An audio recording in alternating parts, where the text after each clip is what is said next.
Welcome back beautiful people. जैसा कि आप जानते हैं इंडिया सीरीज का एग्जामिनेशन सर पर है, आने वाला है। क्विक रिवीजन हम लोग कर रहे हैं कोर्स का, सारी चीजें देख पाने के लिए किस तरह से ग्रामर के लिए रेलिवेंट हो सकता है, all the ways that grammar is checked in your examination. Pronouns के साथ हम लोग कंटिन्यू कर रहे थे, 5 कर चुके थे, 5 बचे हैं। Without any further delay let's get right into it. Reciprocal pronouns, भाई रेसिप्रोकल प्रोनाउंस दो ही होते हैं, ईच अदर और one another. Each other use होता है एक दूसरे के लिए, वन अनदर यूज होता है आपस में। भाई दो लोग अगर एक दूसरे से लड़ रहे हैं, दे फाइटिंग ईच अदर। दो से ज्यादा हैं आपस में लड़ रहे हैं, 3 लोग आपस में लड़ रहे हैं, तो fighting one another. That's it. ये रेसिप्रोकल और कुछ है ही नहीं उसमें। रेसिप्रोकल प्रोनाउंस का यूज देखिए, वही है, ईच अदर टू के लिए यूज होता है, वन अनदर होता है दो से ज्यादा के लिए। तो he was so afraid that his knees knocked one another. अब नीज क्या है? घुटने हैं, दो ही हैं, तो knocked each other. After the farewell the students of the class 12 bade each other goodbye, no bade one another goodbye. Why? क्योंकि स्टूडेंट्स ऑफ क्लास 12 है तो दो से तो ज्यादा ही होंगे यार, वरना मेंशन्ड होता कि both the students.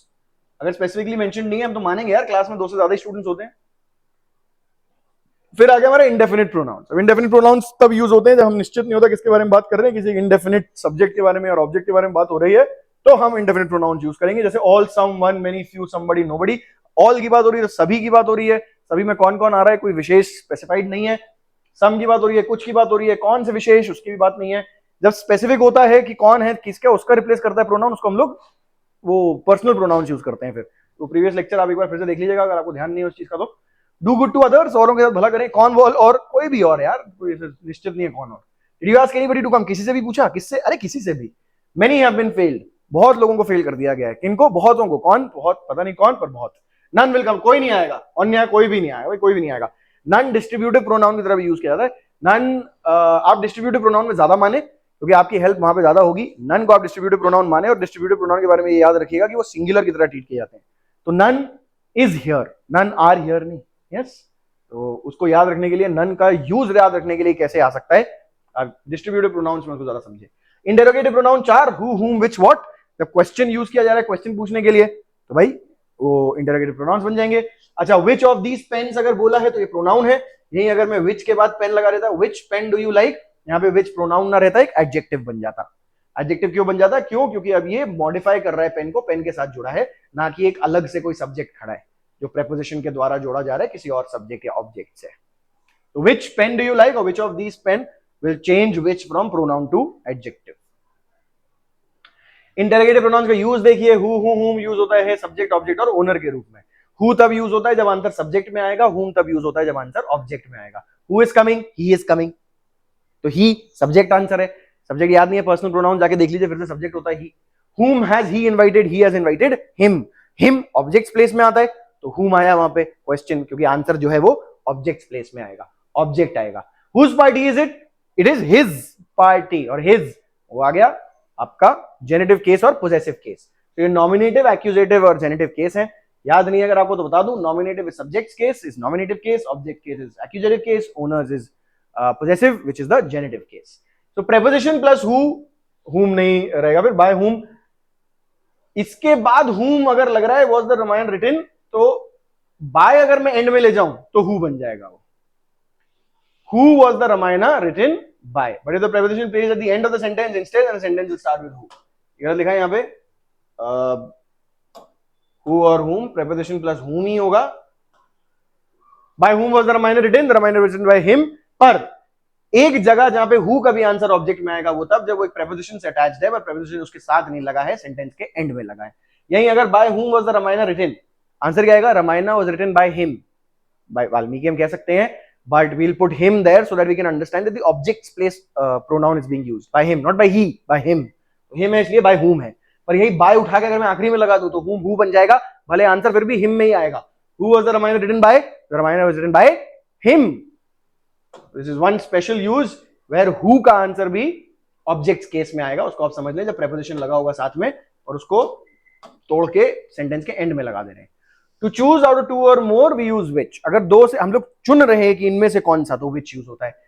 Which is your brother in the crowd, in this crowd. इनमें से आपका भाई कौन सा है, इस भीड़ में से आपका भाई कौन सा है, तो आप चुन रहे हैं, तो which of the servants do you want, who is your brother in this crowd. Who is your brother in this crowd का मतलब ये हो जाएगा कि इनमें से कौन आपके भाई हैं। Who is your brother in this crowd, आप चुन लो कौन है मेरा भाई यहाँ पे। Who is my brother here? Which of them is my brother, that is what we're asking. Whose is only used for living things, whose book is this, सही है, क्योंकि लिविंग थिंग है, बुक किसी को बिलोंग कर रही है तो वो जीवित व्यक्ति होगा, चाहे अभी जीवित ना हो, कभी ना कभी जीवित रहा होगा या हो सकता है जीवित हो बाद में। पर फ्लाईओवर की इनॉग्रेशन कह रहे हैं तो फ्लाईओवर हुज इनॉग्रेशन नहीं होगा, क्यों? क्योंकि फ्लाईओवर एक अजीब वस्तु है, तो इनॉग्रेशन ऑफ विच हो जाएगा। This is the flyover, the inauguration of which, मतलब जिसका उद्घाटन was done by the transport minister. You got relative pronouns. Relative pronouns are the same pronouns as the interrogative pronouns mostly, but they relate back to a subject which has already been stated in the sentence. That is why they are called relative pronouns, and the subject that they are relating back to is called the antecedent. तो वो question पूछने के लिए उपयोग नहीं किया जा रहा है, बल्कि पहले किसी एक नाउन के बारे में बात करने के लिए यूज किया जा रहा है। I met a person yesterday who was very happy. So I met a person yesterday who was very happy, जो बहुत खुश था। तो उस पर्सन को वापस हम रिलेट कर रहे हैं, वो who यूज किया जा रहा है वापस से उस पर्सन के बारे में बात करने के लिए, पूछ नहीं रहे हम कौन, उस पर्सन के बारे में बात करने के लिए फिर यूज किया जा रहा है, इसलिए उसको रिलेटिव प्रोनाउन कह रहे हैं। whom, whoever, whichever भी चलेगा इसमें, who, whom, which, pretty much the same as the interrogative pronouns. This is some questions that have come for this. For example, they told us about the woman. So whom lived next door, which lived next door, who lived next door, or whose lived next door. अब देखना, they told us about the woman who lived next door. So क्या लगेगा, she lives next door और her lives next door. She lives next door आएगा, तो इसलिए who lived next door. They told us about the woman who lived next door. She lived next door. She is the subject. Subject place में who आता है तो who lived next door. I dislike films who have sad endings. That has sad endings. Whose have, whom have. भाई who, whose, whom तो जीवित चीजों के लिए यूज होता है. That have sad endings. I dislike films that have sad endings. That's 7b. Relative pronouns. Who, which, that uses the subject in subordinate clauses. देखो, the boy who came here is a player. The boy that came here is a player. और whom, which, that object की जगह पे which और that तो use हो सकते हैं, पर whom यूज होगा फिर who की जगह पे. I have a son whom I love very much because I love him होगा. So I love him है object. I have a son whom I love very much. If there are two antecedents joined together by an and which one is human, the other is not, use that. अब दो antecedents है, man और dog, इसमें से एक तो इंसान है पर दूसरा नहीं है, तो यहाँ पे हु यूज नहीं कर सकते क्योंकि हु सिर्फ इंसानों के लिए यूज होता है। यहाँ पे अगर एक जानवर है साथ में तो जानवर ऑफ दैट बन जाएगा। ये the man and his dog that I saw yesterday have been kidnapped. अच्छा, सुपरलेटिव के बाद दैट लगता है। Mister Mishra is the most laborious man that I have ever seen. Who I have ever seen नहीं, that I have ever scene.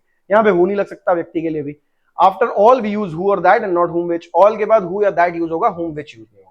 All who are interested, all that are interested, all whom are interested, all which are interested नहीं, all that are interested to do this work and start now.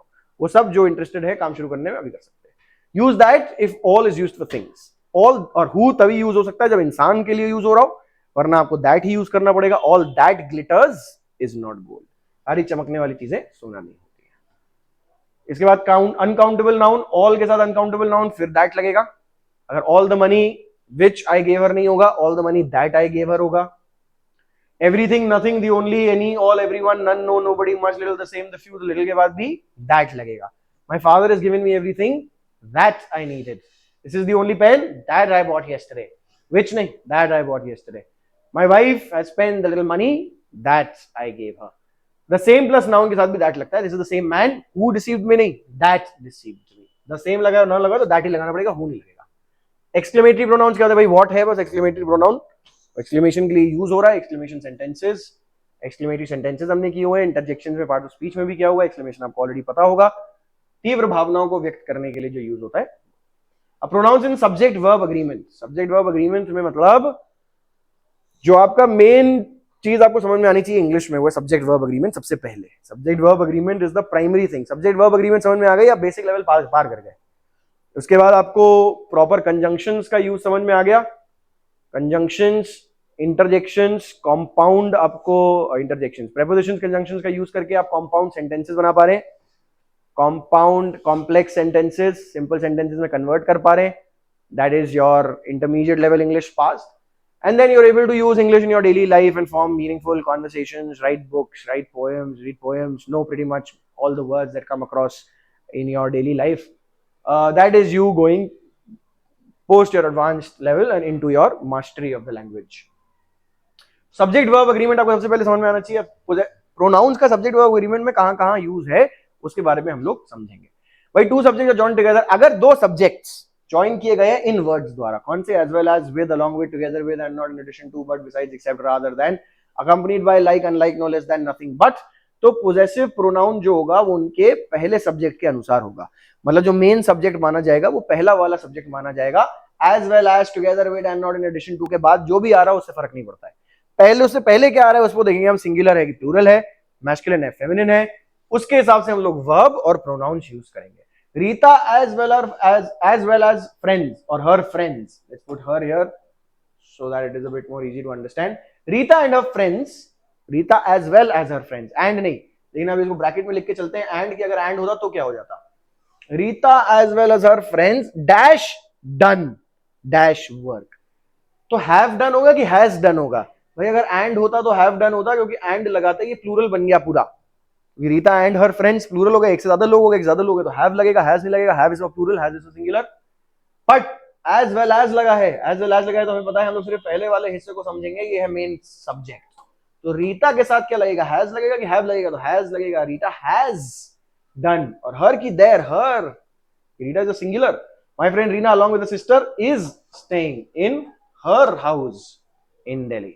But अगर subject जोड़ा जा रहा है either or, neither nor, not only but also, none but, possessive pronoun जो होगा वो सबसे निकट वाले सब्जेक्ट के अनुसार होगा। फॉर एग्जांपल हम कह रहे हैं neither the staff nor the manager. अब स्टाफ प्लूरल है, मैनेजर सिंगुलर है, कौन से वाले के हिसाब से आप वर्ब उठाएंगे? वॉज उठाएंगे कि वर्ब उठाएंगे? भाई आपको पता है कि नीदर नॉर जब जुड़ रहा है, नीदर नॉर किया, ये जो कंजंक्शंस है, either or, neither nor, not only but also, none but, ये जो कंपाउंड कंजंक्शंस हैं इनको हम लोग, इनके लिए हम लोग जो निकट वाला सब्जेक्ट है वर्ब के उसके अनुसार वर्ब उठाएंगे। पास में कौन सा है? The manager. वर्ब के पास सबसे क्या है? मैनेजर। मैनेजर सिंगुलर है तो वॉज आएगा। Neither the staff not the manager was taking his. अब इसके पास क्या आया? Manager his work seriously. बहुत इंपॉर्टेंट है, समझना नहीं समझना एक बार फिर से देखिए, फिर भी कंफ्यूजन रह जा रही है तो कमेंट सेक्शन में बताइए क्या कंफ्यूजन आ रही है आपको, इसको क्लियर करेंगे हम। इधर और, नीदर नॉर के देखिए क्वेश्चंस कैसे आए। In many countries, the United Nations nor other internationally are trying. Neither the United Nations nor other internationally are trying to keep. So और होगा यहाँ पे, neither लगा नहीं है तो this will be or, either or. Climate change, whether it is natural or human induced. Again, weather के साथ और लगता है। तो ये conjunctions के स्तर पे आए हैं ये questions, पहले PYQs में से आ रखे हैं। Possessive pronouns देखते हैं अब। Use उनका again in subject verb agreements, bit more of it. Subject अगर each every either neither anyone है तो third person singular possessive case लगेगा। क्यों लगेगा मैं बताता हूं। Each every either neither anyone जो है ये डिस्ट्रीब्यूटिव प्रोनाउंस है। डिस्ट्रीब्यूटिव प्रोनाउंस आपको याद है सिंगुलर की तरह ट्रीट किए जाते हैं, और डिस्ट्रीब्यूटिव प्रोनाउंस अगर सिंगुलर की तरह ट्रीट किए जा रहे हैं तो सिंगुलर थर्ड पर्सन ही है, क्योंकि फर्स्ट पर्सन सेकंड पर्सन तो हो नहीं सकता। फर्स्ट पर्सन सेकंड पर्सन तो आई और यू ही होगा, उसमें each of you, each should do, each of you will do your work, each of you do your work, each of कर सकते हो आप, बट ईच फिर भी ट्रीट किया जाएगा एक थर्ड पर्सन सिंगुलर जैसा। तो each of you must do your work में ईच ऑफ यू के साथ अगर एक प्रोनाउन की तरह में यूज किया जा रहा है तो you can use, if you is mentioned then you will use the second person, but singular रहेगा ये बात पक्की है। Neither of the two brothers has brought his luggage, their luggage नहीं, नीदर क्या है? Singular. Each one of us is doing his or her duty properly. His या हर दोनों लगा सकते हैं, हिज ही मान के चलें आप अभी आपके एग्जाम के अनुसार। That is what is more, that is what is considered कि अगर जेंडर निश्चित नहीं है तो उसको हम मैस्कुलिन मानेंगे। That is patriarchy for you. If the subject is a collective noun, jury, army, fleet, crew, and refer to it as a group, then pronoun as it used singular case. अब अगर collective noun जो है वो singular की तरह treat किया जा रहा है तो उसका प्रोनाउन भी वो सिंगुलर ही उठाएगा। The jury has given it's verdict, but the jury have independently given. अगर हैव उनको प्लूरल की तरह ट्रीट किया जा रहा है क्योंकि एक एक उनके अलग अलग हिस्सों के बारे में बात हो रही है, अलग अलग लोगों के बारे में बात हो रही है, तो यहाँ पे भी प्लूरल लगेगा, देयर लगेगा। The team is playing its first match, the team are divided in their opinion. तो जिस प्रकार से हम उसको ट्रीट करेंगे सिंगुलर या प्लूरल, उसी के हिसाब से प्रोनाउन भी चेंज होगा। अब एंड के द्वारा अगर दो जुड़े हैं तो भाई वो प्लूरल बन जाएंगे, फिर प्लूरल के हिसाब से यूज होगा। Ram and Shyam do their work. Talking about only one person, nothing, singular pronoun. अब सब्जेक्ट में एक चीज समझने वाली है, अगर दो वर्ड्स हैं जैसे सेक्रेटरी और ट्रेजरर है, पर दोनों के लिए आर्टिकल सिर्फ एक यूज हुआ है, इसका मतलब ये एक ही व्यक्ति है, एक ही व्यक्ति सेक्रेटरी है, वही व्यक्ति ट्रेजरर है, तो ये सिंगुलर है, तो यहाँ डू होगा, डज होगा। The secretary and treasurer does his work regularly, but the secretary and the treasurer अगर दोनों के लिए मैंने आर्टिकल लगा रखा है तो इसका मतलब ये प्लूरल है, दोनों अलग अलग व्यक्ति हैं, तो डज डू देयर वर्क हो जाएगा। The secretary and the treasurer do their work regularly. अब एवरी और ईच दो ऐसे सब्जेक्ट के पीछे आ रहा है जो एंड से जुड़े हुए हैं, और दोनों के बीच में आ रहा है ईच या every, each soldier and each sailor और every soldier and every sailor, तो वो पूरा का पूरा सब्जेक्ट भी सिंगुलर बन जाएगा। Every soldier and every seller was in his place. Many a के बाद हमेशा सिंगुलर लगता है और सिंगुलर की तरह ट्रीट किया जाता है, मेनी अ के बाद हमेशा सिंगुलर लगेगा और वो सिंगुलर की तरह ट्रीट किया जाएगा। Many a soldier has met his death in the battlefield. Each of, either of, neither of is followed by a plural always. Each of मतलब इनमें से एक, इनमें से कोई नहीं, अब इनमें से बोल रहे हैं तो इनमें तो प्लूरल ही है, तो प्लूरल होगा, पर वो ट्रीट किया जाएगा singular. Each of the boys तो होगा, but each of the boys है तो एक एक करके उनके बारे में बात हो रही है, तो मेन सब्जेक्ट तो ईच ही है, सिंगुलर है वो। Each of the boys has his own notebook, और जो ईच है, if it is used for the subject, then you place it between the subject and the auxiliary verb.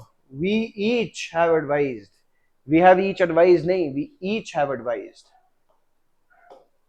So each will come after the subject and then before the auxiliary verb. Both is used for two things, only for two things, not for more. Both of the two students are guilty. Both of the two students नहीं बोलेंगे हम. Both of the students are guilty बोलेंगे. Two भी हटा देंगे, यहाँ पे सिर्फ लगाया हुआ है बताने के लिए कि दो ही हैं. Both of the students are guilty, but both negative में नहीं use कर सकते आप ये नहीं कह सकते both of them are not going, आपको यहाँ neither यूज करना पड़ेगा, neither of them are going।